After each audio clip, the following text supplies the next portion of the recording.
Your Eminence, it is my honor to present to you the Warrior of Light.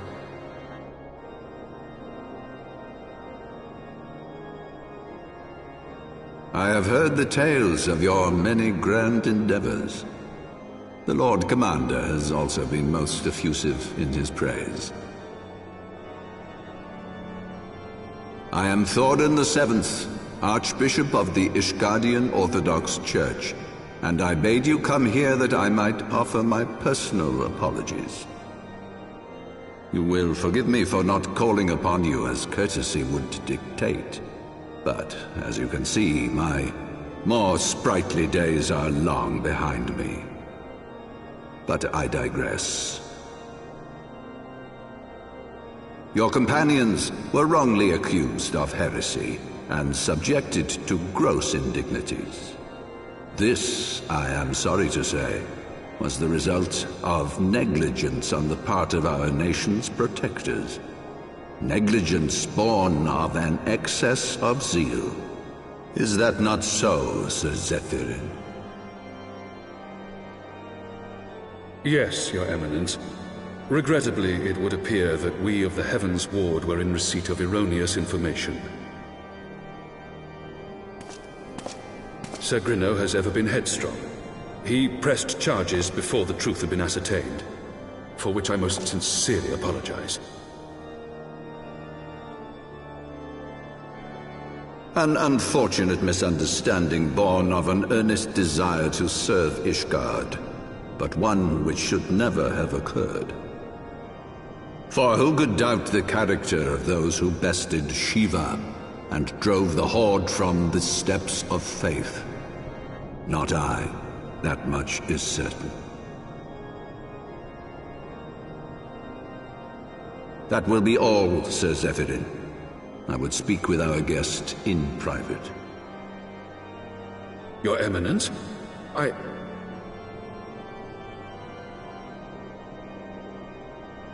As you wish, Your Eminence. That will be all for today.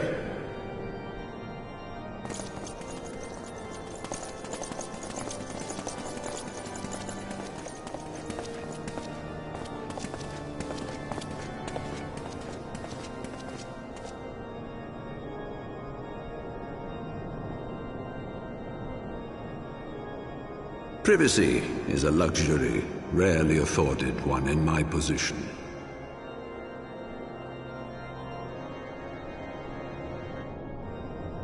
Now tell me, young lady, what do you know of the Ascians? Much and more, I shouldn't wonder, being the bringer of light. You should know that I myself have met with them, have entertained them as guests, even.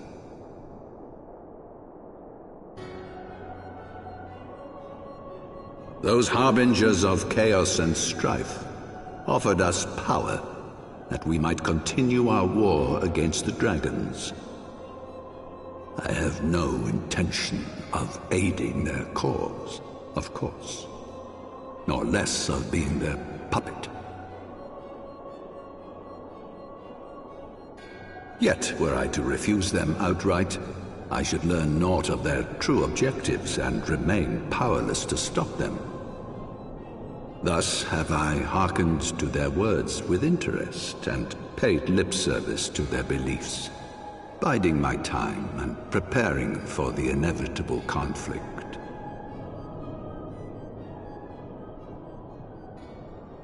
And why do I tell you this? Because there is naught in this world they fear more than the power of the Warrior of Light. If we are to rid ourselves of these vile interlopers, we must needs work together. With our combined strength, I have faith that we can wrest Eorzea from their grasp and pave the way for a lasting peace. Think on it.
There you are.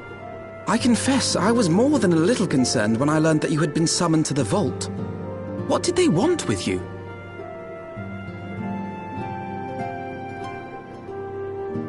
Well, well.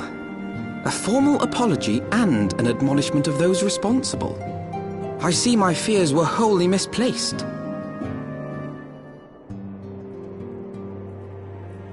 By the gods! The Archbishop freely admits to consorting with Ascians. So, their ambitions extend to Ishgard as well.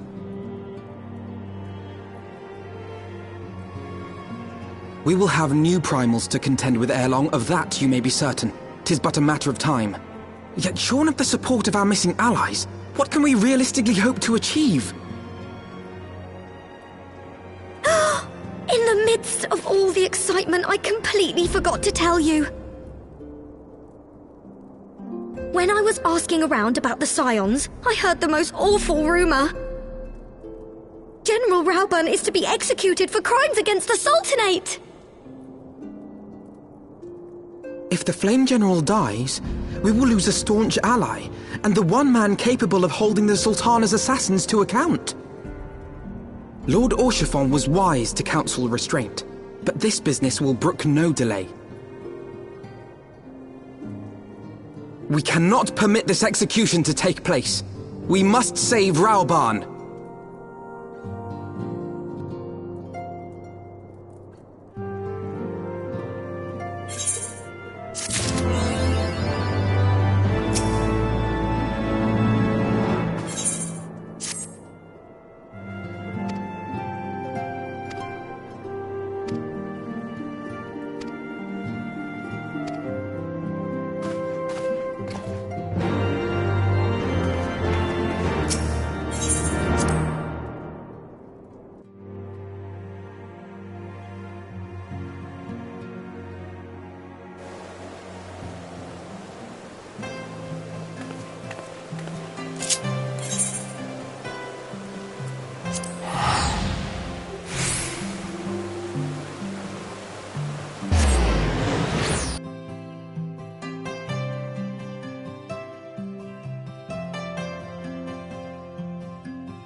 Friends, 'tis good to see you safe and well.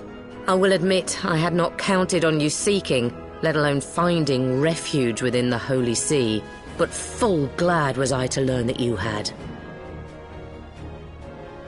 Thankfully, we had allies there who took us under their wing. And theirs was not the only aid we receive, I suspect. When we fled Uldar, we fully expected to become wanted men, known to all and hounded at every turn. Yet that did not come to pass. On the contrary, 'twould seem the charges against us have not been made public. Might we have you to thank for that, Admiral? Sharp as ever, Master Alphino.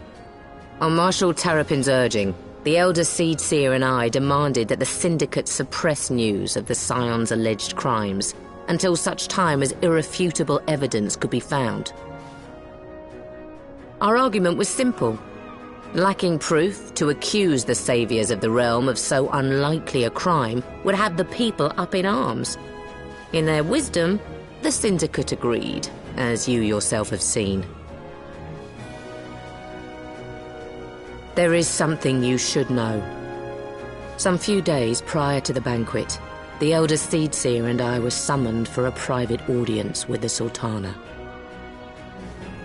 There, she revealed her intent to announce her abdication, that she might pave the way for the establishment of an Uldan Republic. What? But such an announcement would have plunged the entire nation into chaos. She was well aware of that. 'Twas for fear of what might ensue that she summoned us.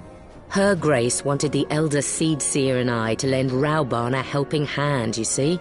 To aid him in preserving the peace during the transition. So, having somehow caught wind of her plan, Lolorito and Teleji plotted the Sultana's assassination in the hope of maintaining the constitutional status quo. But they must have known that her death would sow as much chaos as her abdication. Chaos from which Teleji alone might feasibly stand to profit. Surely Lolorito would never knowingly...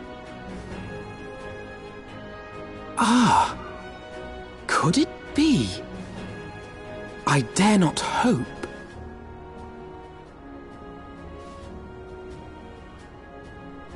The Uldan authorities have yet to announce the Sultana's passing. To allay any suspicion that may arise from Her Grace's absence, they have issued a statement to the effect that she is presently convalescing from illness. Mayhap they're waiting for a fitting moment to break the news, or mayhap they know of some other reason to delay. Something else has been bothering me, Admiral.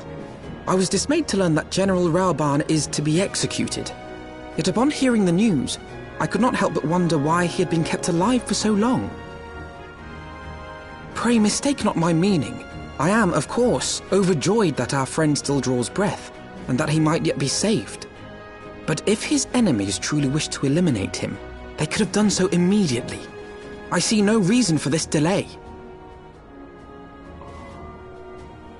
Aye, you've struck upon an important point, Master Alphino. Following his capture, Rauban had been held in the Marasaja pit within Uldar. In recent days, however, he has reportedly been moved to an unknown location. Queerly, 'twas not the brass blades who spirited him away either, but a band of soldiers decked in blue. The Crystal Braves. Aye. If I read the winds aright, the arrangement between Lord Lolorito and the Braves has come under strain.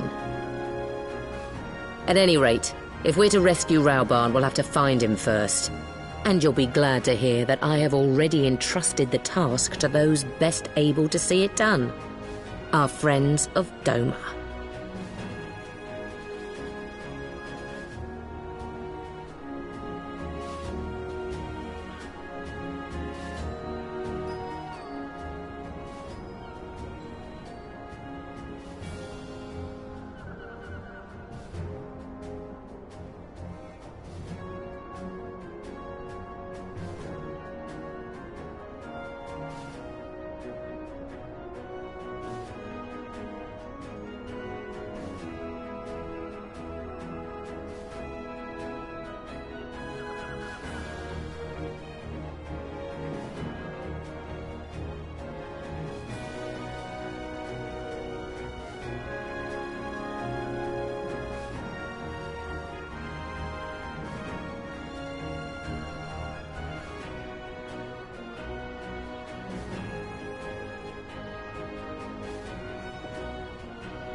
Forgive me my lateness. Lady Ugiri! Master Alphino, I am pleased to see that the light of resolve shines in your eyes once more. Ah, yes. How pathetic I must have seemed to you when we last met. I am ashamed to recall it. For a time I was well and truly lost. But with the aid of my comrades, I have since refound my purpose, and I shall take care not to misplace it again. Since your escape from Ulda, my fellow shinobi and I have shadowed the Crystal Braves every step, in hopes of learning the Scion's whereabouts. Regrettably, our investigation has yet to yield any useful information. Pray, forgive us. You need not apologize, my lady. We are grateful for all that you have done on our behalf. Besides, Ralban is no less a friend, and we cannot well abandon him to his fate. Hozan, the three of us shall attend to the Flame General's rescue. Pray, draw away the guards by the entrance. Take Dowade and Higiri with you.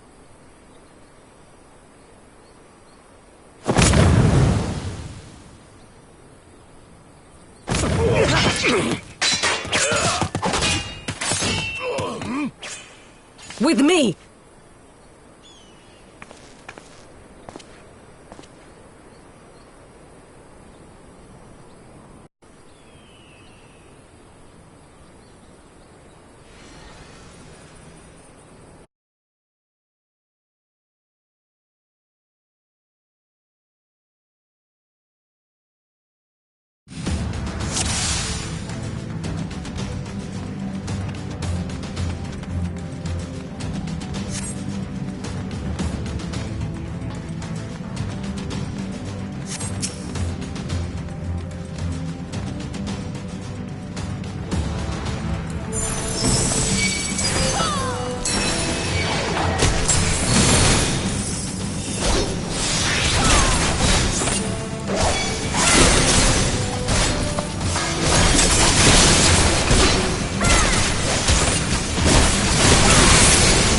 Away with you!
It is nothing.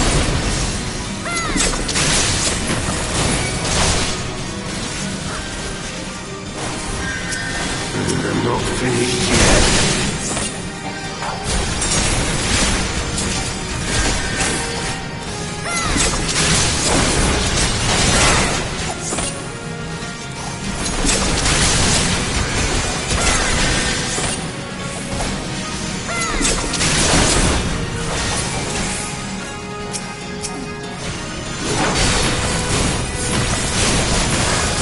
I'll tear you limb from limb!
This changes nothing.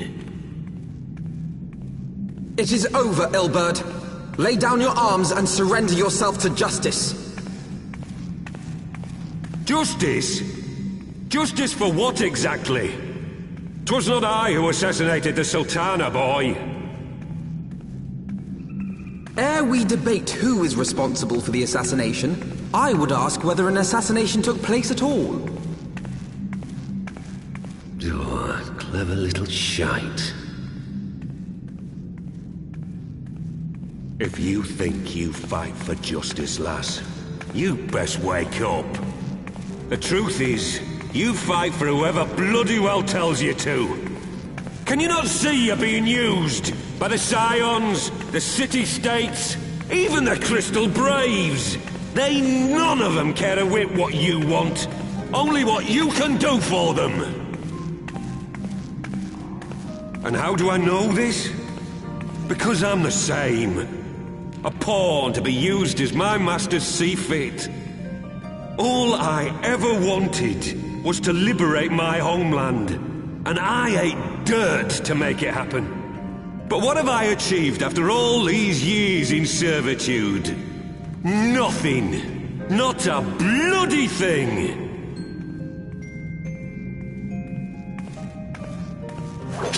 If we ourselves are not free, free to think and to act, how are we ever to reclaim our homeland? Know this. There is nothing I would not give to take back Alamigo. Nothing!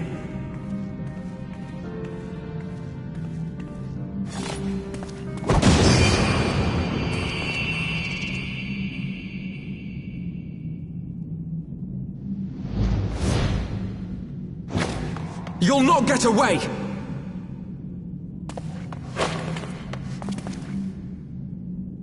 No, Master Alphino. Now is not the time.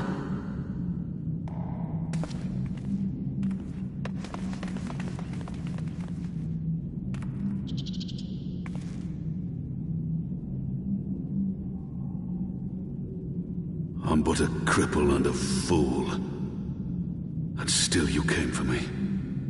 I'm in your debt. We are all of us fools of fate, General. But even fools have a part to play.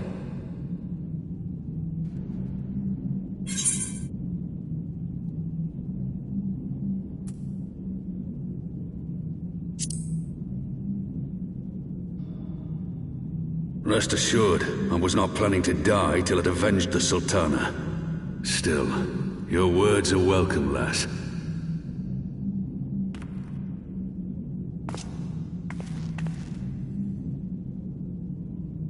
Know this, Ilberd. There is nothing I would not give to see you pay for what you've done. My wealth, my arm, my life.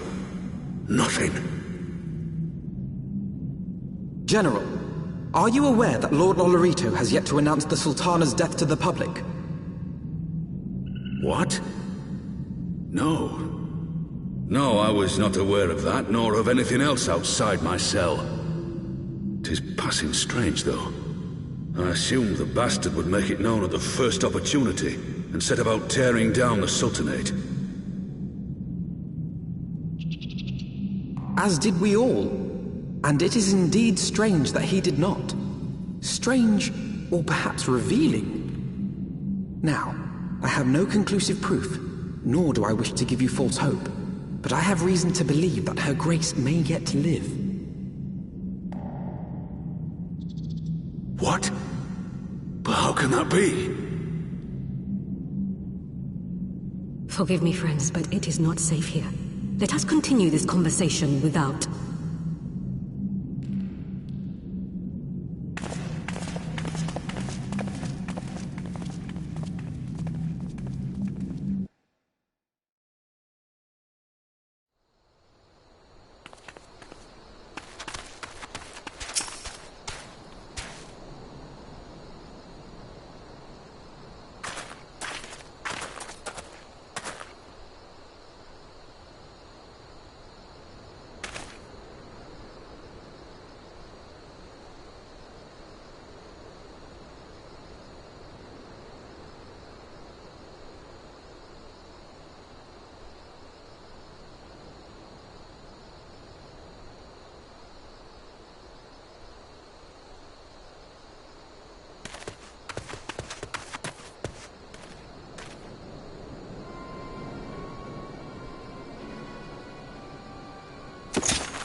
My dearest friends, praise be unto the 12 for delivering you from the clutches of treachery.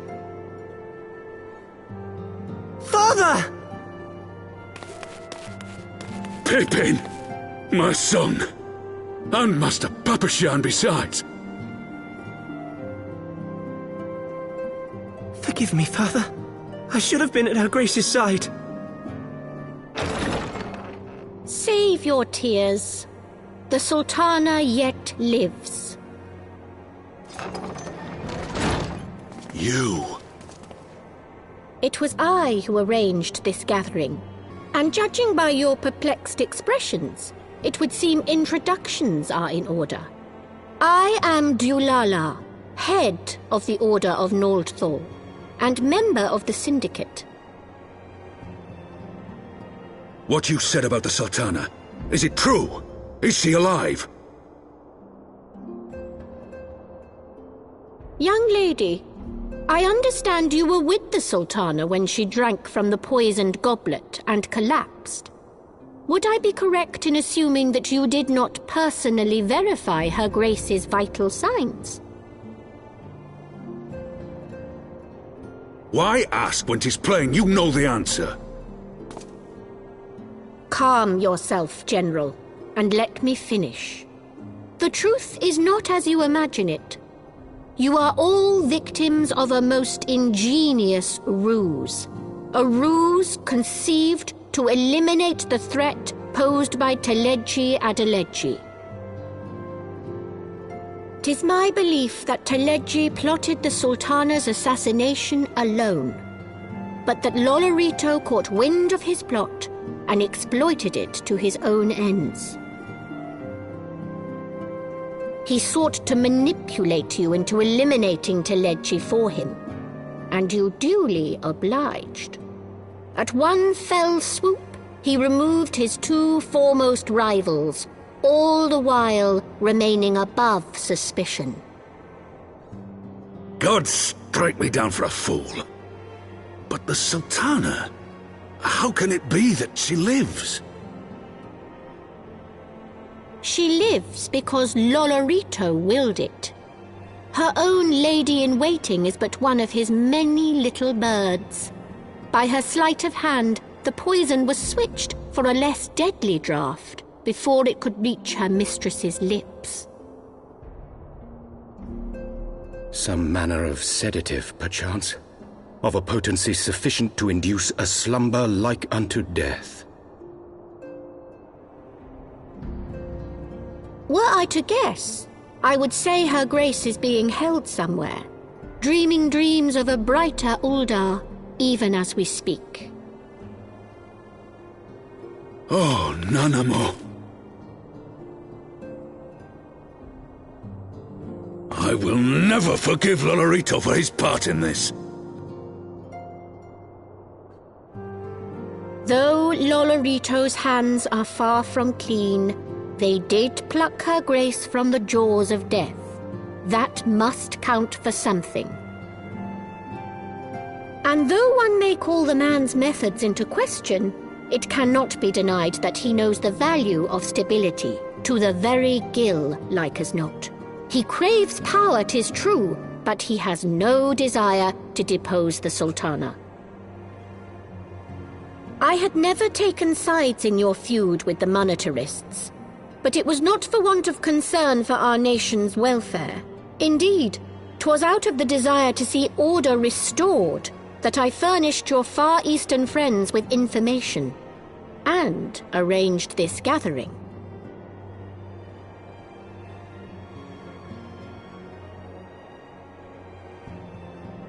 I hope you are ready to work, General, for there is much work to be done. Our first priority must be to bring matters back into balance. Lest you forget Her Grace's words, the true wealth of Uldar lies in the health, happiness, and hopes of her people. As for the more worldly kind of wealth, I am content to let Lolorito help himself to whatever Teleji Adeleji left behind. You, meanwhile, must do that which you alone can do. Rescue Her Grace, and take your place at her side once more, for her sake and that of our nation.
Ishgard cannot well endure another assault.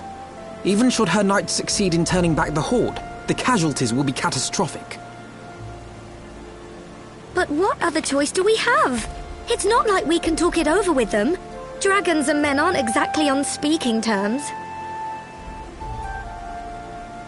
With certain notable exceptions.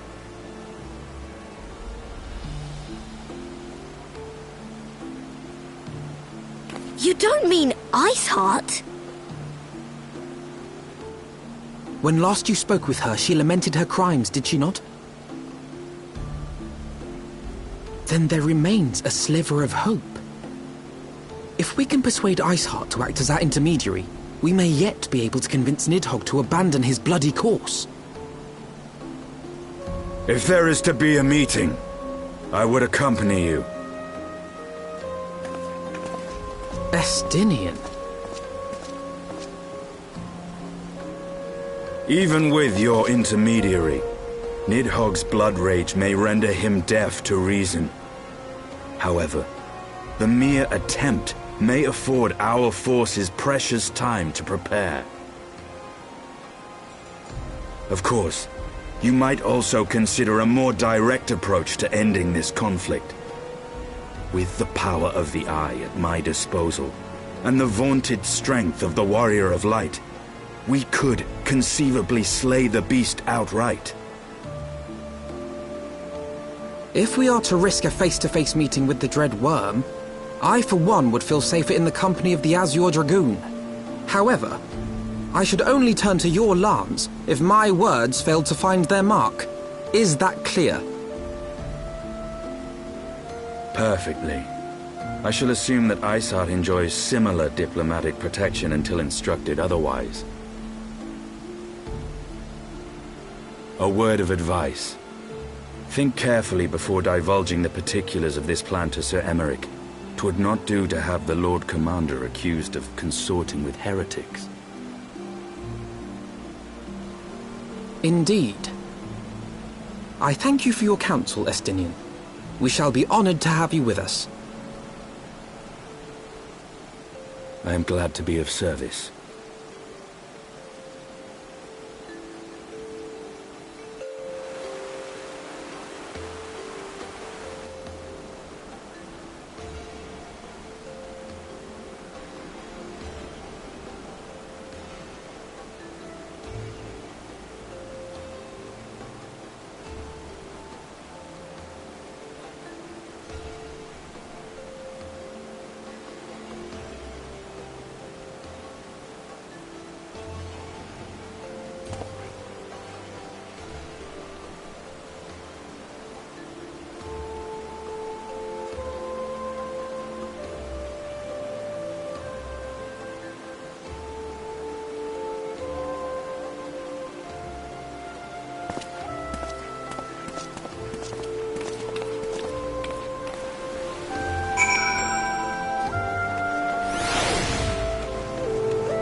I want the defenses of the outer ward rechecked. See to it that the ballistas are in good repair and supplied with enough ammunition for a prolonged siege. At once, my lord.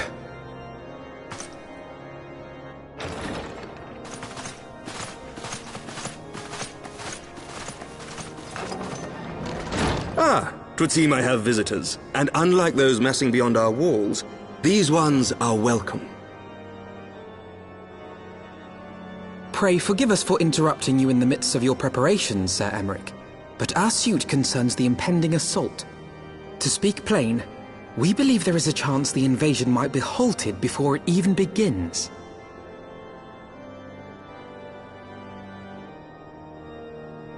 I can divulge little more at this time, but I must nevertheless request that you advise the Holy See to refrain from launching any preemptive sorties whilst we seek to put our plans in motion. I will gladly lend my support to any endeavor that could spare the blood of my countrymen, but I would know more of the cause you would have me champion. Will you not share aught of this mysterious undertaking? Know that I have offered my lance to aid in this endeavor. I cannot claim that its success is assured, but our actions should serve to delay Nidhogg's advance at the very least. Which is more than can be said for the ill-conceived counterattack advocated by the Sea's more vocal crusaders. They offer glorious death, but little hope of victory. Aye, their proposal does not inspire confidence. Our resources should rightly be spent shoring up the city's defenses. The Azure Dragoon and the Warrior of Light sallying forth together to face the dread worm Nidhogg.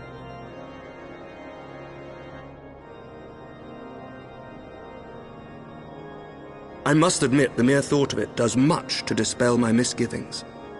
Go then, carry out your plan. I shall do what I can for you within the Holy See.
Such commotion. Yes, Your Eminence. The bells of the Observatorium warn of our enemy's approach. So, the dragons are coming. Let them come, in their hundreds and their thousands. With the divine blade in our hands, we shall rend their flesh and drown the heretics in their master's blood. Even Nidhogg and his foul brood shall be powerless to resist us.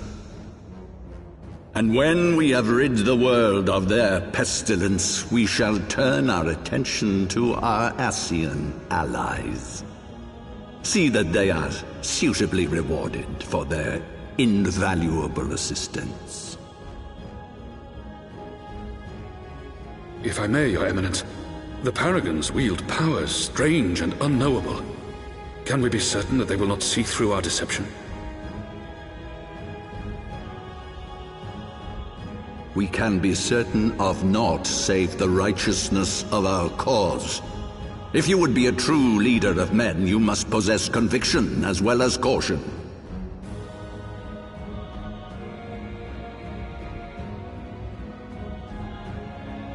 We seek to excise the root of an evil that has blighted us for 1,000 years. The risk is worth the reward.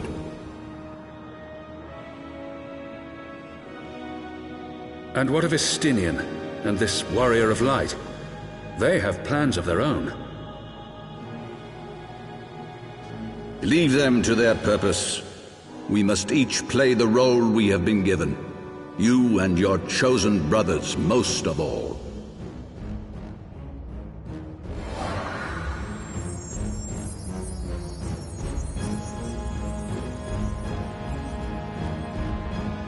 For the glory of King Thordan.